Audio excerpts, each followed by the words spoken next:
Bonjour et bienvenue au Vendredi de l'expertise, donc 15 minutes pour booster votre entreprise. Alors, j'espère que la rentrée s'est bien passée pour tout le monde. On est déjà, ça fait déjà 2 semaines qu'on est tous rentrés. Donc, aujourd'hui, j'accueille Jean-Philippe Guillard, donc, qui est spécialiste de la data et notamment fondateur de Data Explore. Bonjour Jean-Philippe. Bonjour. Aujourd'hui, tu vas nous parler la data, bon, les stats un petit peu. On va voir de ce que tu vas nous présenter.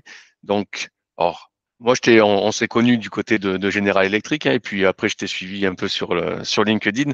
Et, et alors, je suis assez fan de stats parce que je sais que voilà, les data, c'est super important. Et j'avais vraiment aimé ta série de posts sur la data, je crois que c'était la data inutile du vendredi. La Donc, qui nous, statistique inutile du ouais, vendredi. voilà, c'est ça, la statistique inutile du vendredi, qui disait que finalement, la data c'est bien, mais si on la lit pas bien, ça peut poser quelques soucis quand même. C'est exactement ça. Ça demande quelques compétences pour l'exploiter, mais c'est ce qu'on va voir. Ça marche. Alors bon, le challenge c'est 15 minutes, hein, donc je vais lancer le chrono. Alors jusqu'à présent, très peu ont tenu les 15 minutes, mais dans tous les cas, il y a toujours du contenu, toujours des choses intéressantes. Donc je pense pas que les gens nous en veuillent si on dérape un peu, tant Et que ça t'hésites dure pas à pas me forcément. recadrer. Ça marche, je te tiendrai au courant. Donc, écoute, je te laisse commencer. C'est parti. Donc, Ok, c'est bon. Mon écran bouge comme il faut. impeccable. Super. Eh ben, je m'appelle Jean-Philippe Guillard, donc je suis dirigeant et fondateur d'une société qui s'appelle Data Explore. Moi, j'ai un parcours un peu chaotique, puisqu'à la base, je suis ingénieur mécanicien. J'ai travaillé 20 ans dans l'industrie, en particulier chez General Electric, c'est là que j'ai connu Jeff.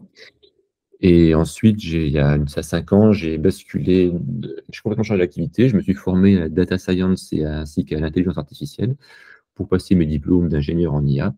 Et c'est là que j'ai fondé Data Explore.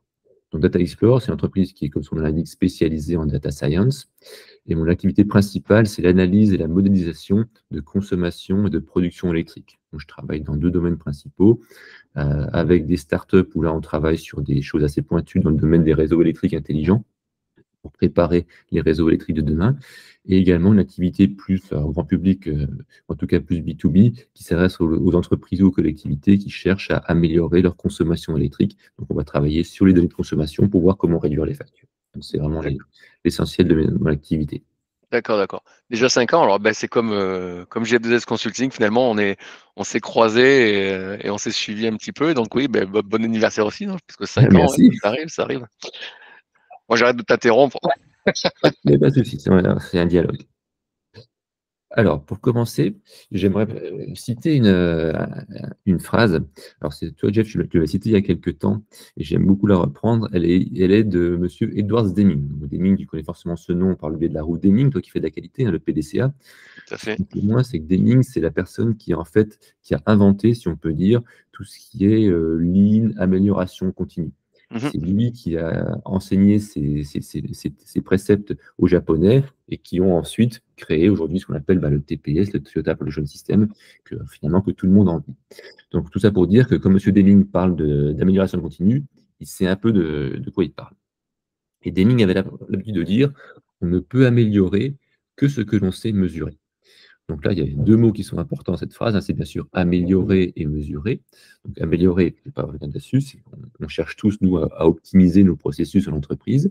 Mais cette notion de mesure, finalement, même si cette phrase a sans doute un siècle ou 70 ans, finalement, quand on parle aujourd'hui de data ou de données, une data, c'est simplement une mesure. C'est simplement une information qui nous aide à mesurer quelque chose. Ça peut être une mesure de température, ça peut être une mesure, mais des choses beaucoup plus générales. Mais en tout cas, ça indique bien que les datas sont un des piliers de l'amélioration continue.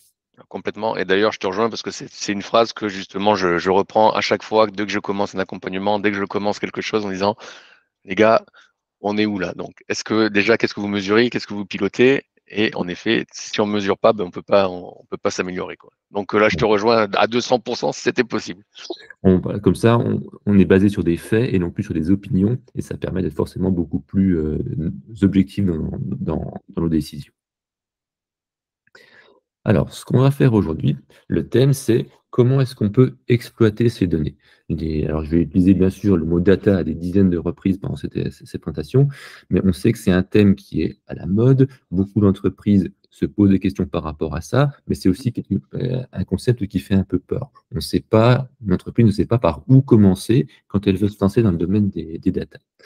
Donc pour ça, on va voir 4 exemples, 4 modes d'utilisation, du plus simple au plus compliqué, de façon ce qui peut constituer quelque part une roadmap pour une entreprise qui veut se lancer dans le sujet, Mhm. le domaine.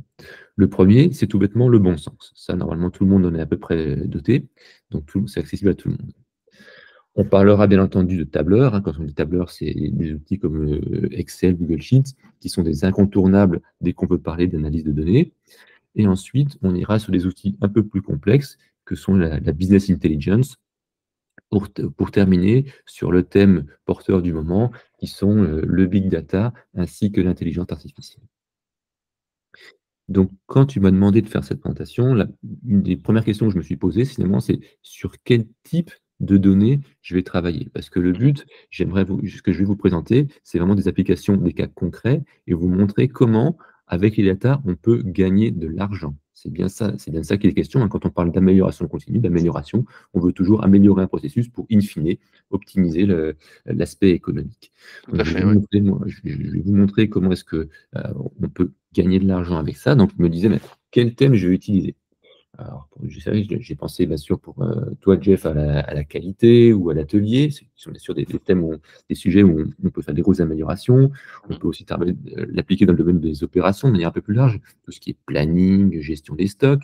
Mais il y a plein d'autres domaines de l'entreprise où c'est applicable. La finance, le marketing, les ressources humaines, et j'en passe.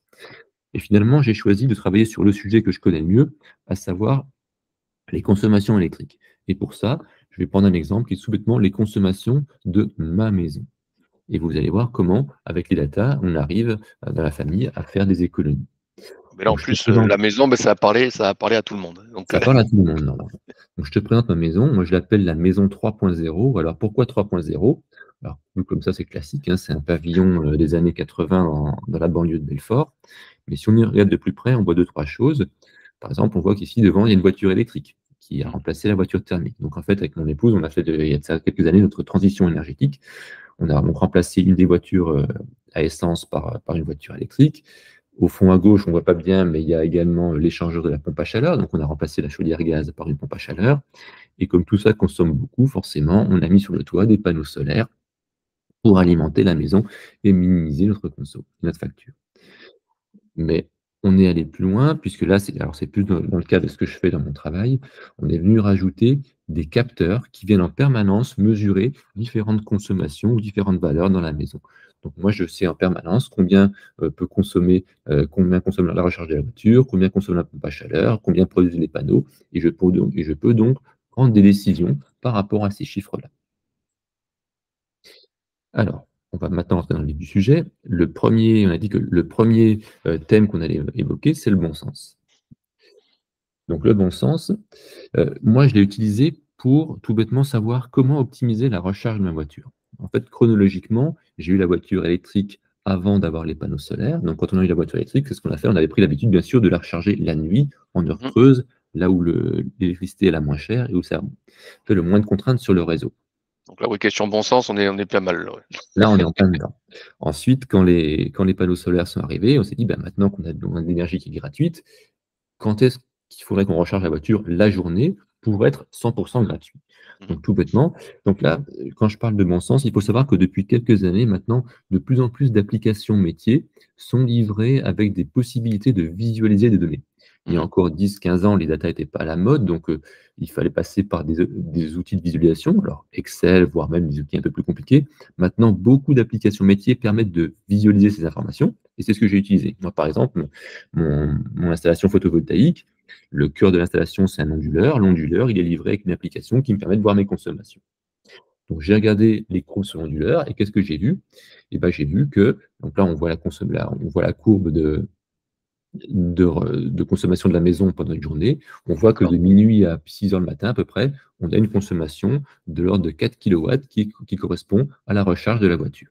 d'accord. Donc, je me suis dit, tiens, maintenant, regardons la production de l'installation photovoltaïque et quand est-ce qu'on dépasse les 4 kilowatts. Mhm, Donc là, on voit une courbe de production, hein. On voit en vert qu'à 6 heures le matin, plein été, les panneaux commencent à produire, ils passent par un maxi en milieu de journée pour finalement s'arrêter vers 20 h. Et on voit que effectivement, il y a une période de la journée sur laquelle on dépasse les 4 kilowatts. Donc Mhm. je sais maintenant que si je recharge la voiture à peu près entre 10 h et 16 h, je vais me retrouver en dessous de l'espèce de 4 kilowatts et donc je vais recharger gratuitement. On voit le résultat ici. Alors bon, ça a dépassé un petit peu parce qu'il était midi, on a dû mettre en place, en route, le four, les plaques de cuisson. Mais en tout cas, la voiture, elle a été rechargée totalement gratuitement. D'accord, super. Et donc, si on fait le bilan sur une saison, par exemple, eh ben moi, ça me permet d'économiser. L'été dernier, on a dû faire à peu près plus de 4000 km pour une dizaine d'euros. Ça représente 150 € d'économie si on avait rechargé sur le secteur. Et à peu près 400-500 € d'économie par rapport à notre bon vieux diesel, juste pour faire la pub pour la voiture électrique. Ok. Donc là, on voit concrètement comment le simple bon sens, cette analyse, elle m'a pris 5 minutes. Hein. Quand je dis 5 minutes, Mhm. c'est encore exagéré. Ben 5 minutes qui nous ont permis de gagner plus de 100 € par an. Intéressant, ouais, très très Voilà. intéressant. Donc, ce que je te propose maintenant, c'est qu'on aille voir des outils plus communs, on va dire, on va parler maintenant de tableur. Mhm. Donc, le tableur, hein, c'est un terme générique pour parler des outils comme Google Sheets ou Excel. Et donc, avec les tableurs, on va pouvoir faire deux choses. On va pouvoir, bien sûr, visualiser les données, on en parlait un petit peu précédemment, mais également, on va pouvoir les manipuler pour faire des simulations. Donc, moi, j'ai utilisé ça pour répondre à une question. Quel est l'abonnement EDF, enfin, en tout cas, le tarif pour moi qui est le plus adapté pour la consommation de la maison? Et quand on écoute les gens à droite à gauche, tous vont vous dire, ouais, moi, j'ai un tarif EDF, c'est super, c'est le meilleur, je gagne beaucoup d'argent avec ça. Mais en fait, effectivement, il y a différents tarifs entre les heures classiques où on a un tarif constant, les heures pleines, heures creuses. On a maintenant ce qu'on appelle le tempo qui est super pleine, super creuse. Et finalement, pour moi, cette affirmation qui est de dire ce tarif est le meilleur n'a pas de sens. Il n'a de sens que par rapport à un profil de consommation et chacun a un profil de consommation qui lui est propre. Mon voisin ne consomme pas de la même façon que moi. Donc, j'ai voulu faire le calcul avec mes données pour savoir quel était finalement le tarif qui était le plus intéressant. Donc, qu'est-ce que j'ai fait? Je suis allé sur le site d'Enedis. J'ai téléchargé mes consommations, ça c'est gratuit, tout le monde peut le faire. Mhm. J'ai mis ça dans un fichier Excel et ensuite j'ai mis, alors là c'est les données demi-heure par demi-heure, donc demi-heure par demi-heure, quel est le tarif de EDF à cette heure-là.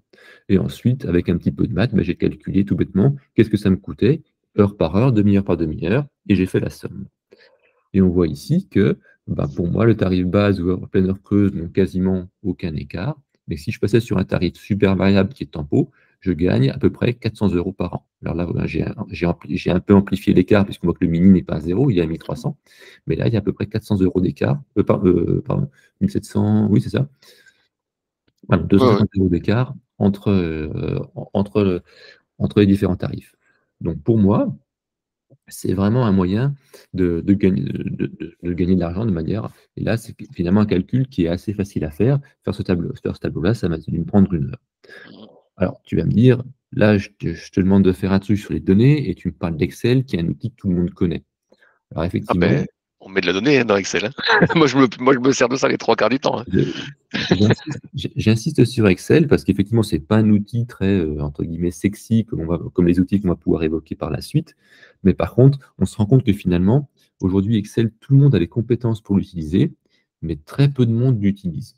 Pourquoi? Tout bêtement parce qu'au quotidien, on est pris par les urgences, on est pris par l'opérationnel, il faut livrer le client et on ne prend pas le temps simplement de faire ces analyses. L'analyse qui est ici, je suis persuadé que tout le monde est capable de la faire avec un minimum de connaissances Excel. Par contre, parmi les gens qui nous regardent, je ne sais pas si beaucoup de monde l'a fait pour sa propre maison. Et pourtant, on voit qu'il y a des sous à gagner.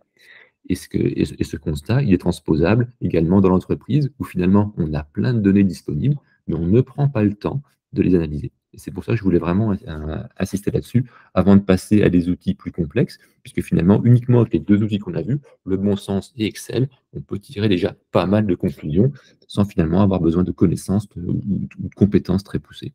Alors, je te confirme, moi, je ne l'ai pas fait. Hein. Pourtant, sur Excel, je l'utilise tout le temps hein, parce que c'est super puissant, mais c'est vrai que je ne l'ai pas fait. Et je pense que dès qu'on va finir là, je vais prendre un peu de temps pour mettre en application ce que tu m'as dit là. Alors bon, Effectivement, le temps passe vite, hein, comme tu dis, voilà, il reste 2-3 minutes. Bon, on va enchaîner, pas de pression, hein, parce que je pense que les gens là, de toute façon, si on s'arrête après 15 minutes, ils vont m'en vouloir. Donc, après tout ce que tu ok. nous donnes là. Je vais essayer de faire vite. Donc l'outil suivant, alors le bilan économique, hein, on rajoute aux 150 € de recharge de la voiture, on rajoute 250 € pour le changement de forfait EDF. On va parler ensuite de business intelligence. La business intelligence, on parle également de BI. Elle a été inventée à la fin des années 90, quand les entreprises ont commencé à s'informatiser. Elles ont commencé à avoir justement des données. Il a fallu mettre à disposition des outils pour les visualiser et les comprendre. Donc pour moi, la BI, elle a surtout une utilisation qui va être de collecter des données et de pouvoir les collecter de manière totalement automatique pour ensuite pouvoir les synthétiser sous forme d'indicateurs. On a tous l'exemple dans l'entreprise du temps qu'on passe à, finalement, à construire des indicateurs. J'avais un exemple un jour dans une PME avec laquelle j'ai travaillé. Ils travaillaient beaucoup sur la gestion de leur stock parce qu'ils avaient des montants de stock très élevés. Et le gestionnaire des stocks me disait, moi, je passe chaque mois une demi-journée à préparer la réunion qu'on a tous les mois avec les parties prenantes et avec la direction. Pourquoi? Parce qu'il fallait aller chercher les infos dans le RP. Forcément, il fallait faire 3 queries différentes parce que la query dans le RP, personne ne sait la faire. Donc, on passe par 3 queries différentes. Il faut reconcilier tout ça. Les formats sont pas bons. Enfin bon, j'en passais des meilleurs. Quelque chose qu'on a tous vécu. Et donc, une demi-journée de passée pour construire des indicateurs, pour finalement arriver en réunion et se rendre compte que les financiers annonçaient des chiffres différents. Ensuite, passer la moitié de la réunion à réconcilier les chiffres, pour se rendre compte là encore que finalement la vue finance et la vue opérationnelle n'est pas la même. C'est pas, il y a un peu une qui est bonne et une qui est mauvaise. Et passer très peu de temps dans le domaine de la réflexion sur les actions qu'on peut mener pour gagner de l'argent. Donc finalement, quelque chose de très frustrant. Donc c'est là que la BI peut nous aider. Un logiciel de BI, je connais peut-être des noms comme Power BI ou Tableau, ils ont la capacité à aller se connecter directement aux bases de données sources, donc aux bases de données de l'ERP, du MES ou quelque que ce soit. Et ensuite, on peut appliquer dessus des traitements qui vont être automatisés et qui vont nous permettre de synthétiser ces données sous forme d'indicateurs. Et ça de manière automatique. Et on peut lancer la mise à jour toutes les semaines, tous les jours, toutes les heures, comme on veut. Donc c'est un gain de temps énorme. Donc moi, je l'ai mis en œuvre à mon niveau, puisque, comme je te disais, pour mon travail, j'ai besoin de collecter mes données de consommation électrique. Et donc, si je devais aller tous les jours sur le site Enedis pour récupérer mes consos EDF, sur le site de Legrand pour récupérer la consommation de ma voiture électrique, etc., Ça va prendre du temps. Ouais. ça me prendrait je sais pas, un quart d'heure par jour, bien sûr des formats qui sont différents. Donc ce qu'on a fait avec le partenaire pour lequel je travaille, on a construit, alors on n'a pas utilisé un logiciel du commerce, on a construit notre propre solution qui est en permanence connectée, qui aspire toutes les données de production de ma maison, mais également d'autres maisons, et qui nous permet de manière totalement automatique de les synthétiser et de les rendre sous forme de tableau de bord. Tu vois ici un exemple de tableau de bord qu'on peut faire. Et donc, on sait en permanence ce qu'on consomme, ce qu'on produit, et on peut prendre par rapport à là des décisions. Moi, j'ai décidé de charger ma voiture, d'arrêter la charge en fonction de ce que je vois sur les tableaux de bord, par exemple.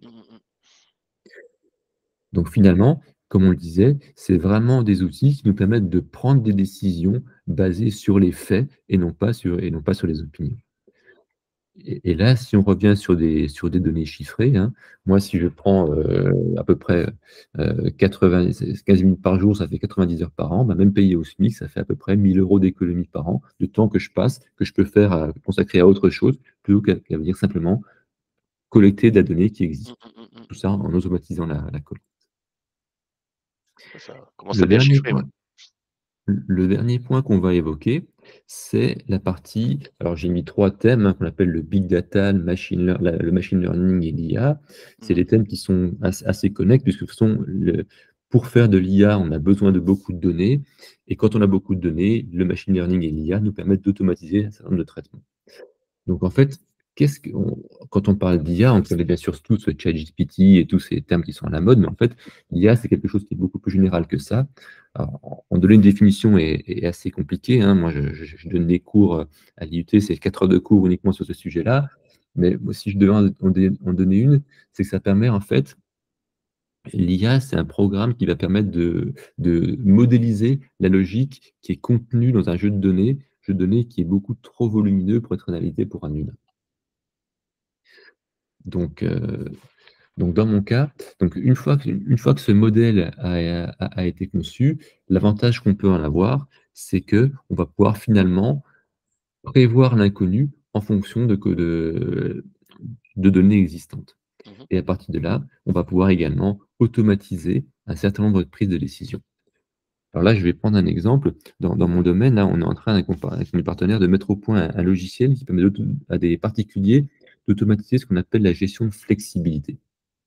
Donc la flexibilité, c'est quelque chose qui est un petit peu compliqué.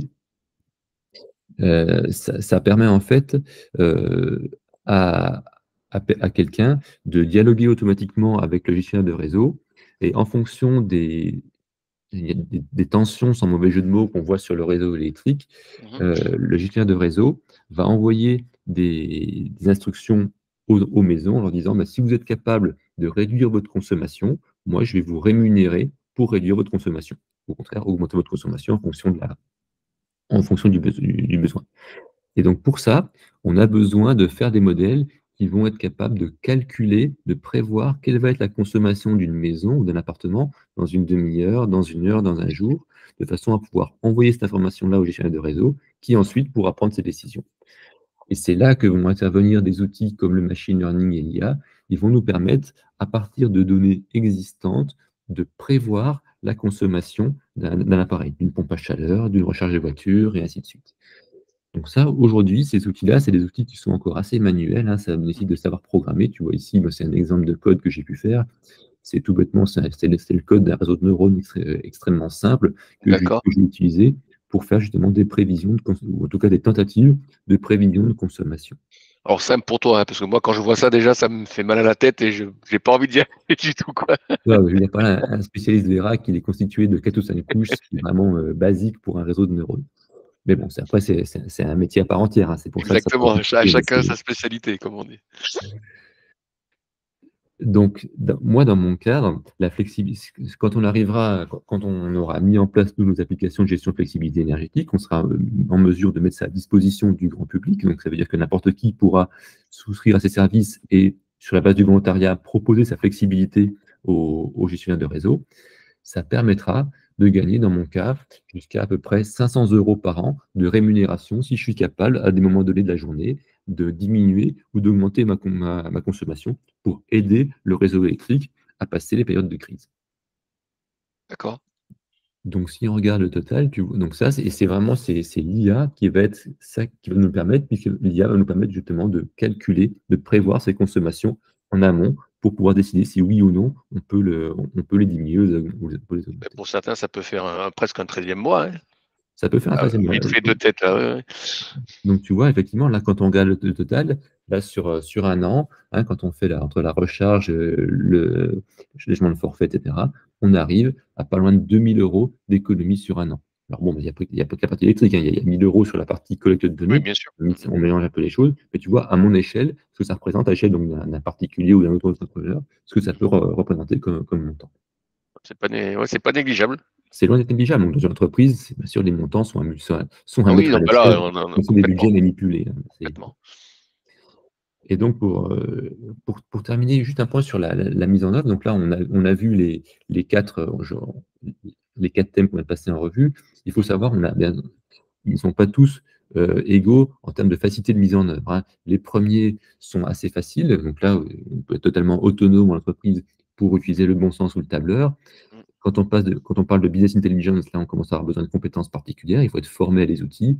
Et dès qu'on passe sur du big data ou du machine learning ou de l'IA, là, c'est vraiment des compétences très spécifiques qui demandent soit, alors, je dis un accompagnement ou Mmh. l'embauche de collaborateurs dédiés en fonction des objectifs que l'on a. Il faut savoir une chose encore, dès qu'on commence à parler de big data et d'IA, on a besoin de compétences particulières. Moi, dans mon métier, on dit que les compétences sont divisées en trois. On a bien sûr les compétences qui sont liées aux data, il faut savoir les manipuler, il faut savoir les traiter. Il y a des compétences de programmation, hein, tu l'as vu à l'écran il y a Mmh. quelques minutes, il y avait un bout de programme. Mais surtout, ce qui est important, c'est les compétences métiers. À savoir, il faut comprendre les informations qu'on manipule.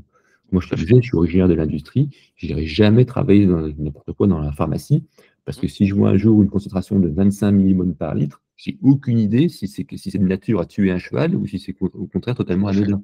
Tout à fait. Oui, oui, c'est ce qu'on Ça, disait tout à l'heure, hein, par rapport aux différentes statistiques.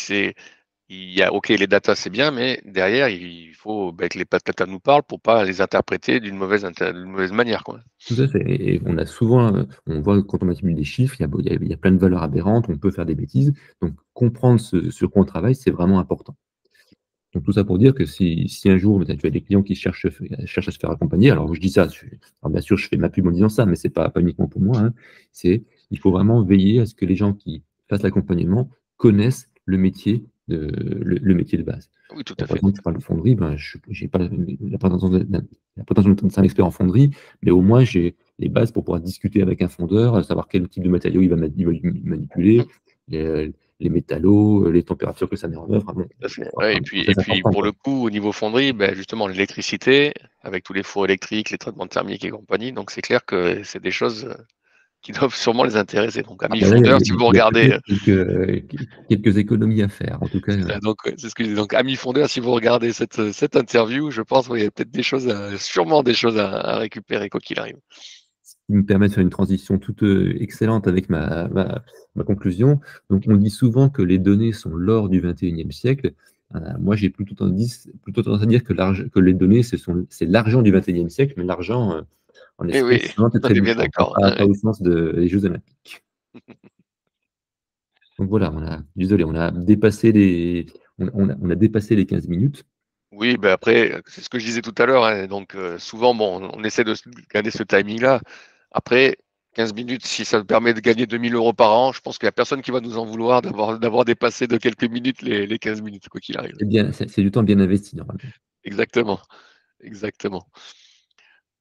Bah, écoute, mais merci beaucoup pour pour cette présentation et puis, ce partage. Alors moi, j'ai appris des choses encore aujourd'hui, donc on en apprend tous les jours, hein, de toute façon, donc mais là, ouais, donc c'est ce que je disais, donc moi, dès lundi, là, ou ce week-end, je vais commencer à voir ce que je peux récupérer comme données, via EDF pour optimiser ma conso.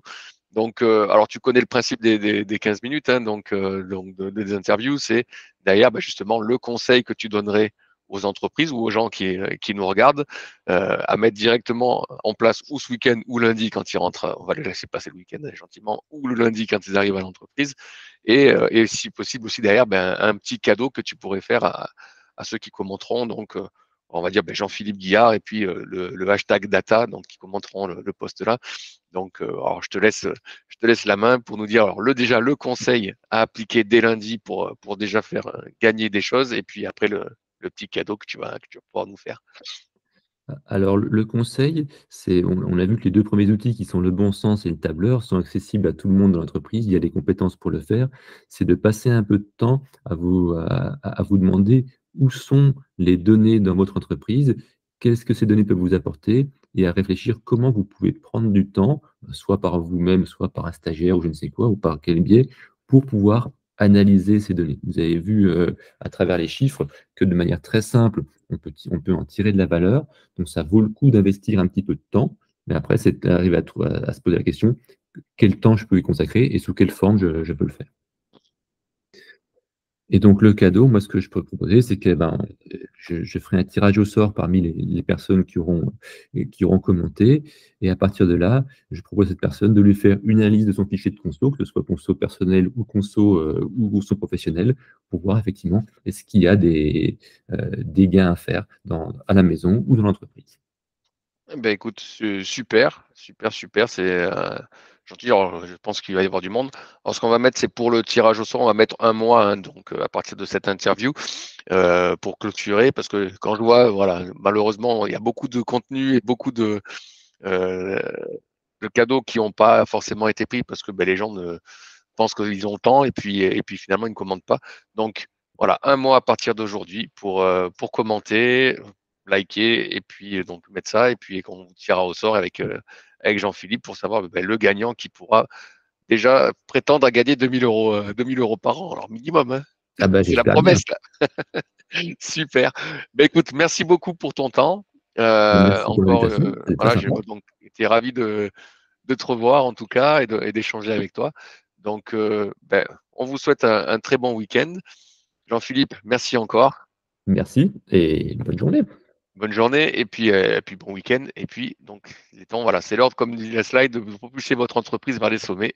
Donc, allez-y et bon week-end. Merci à tous. Au revoir. Au revoir.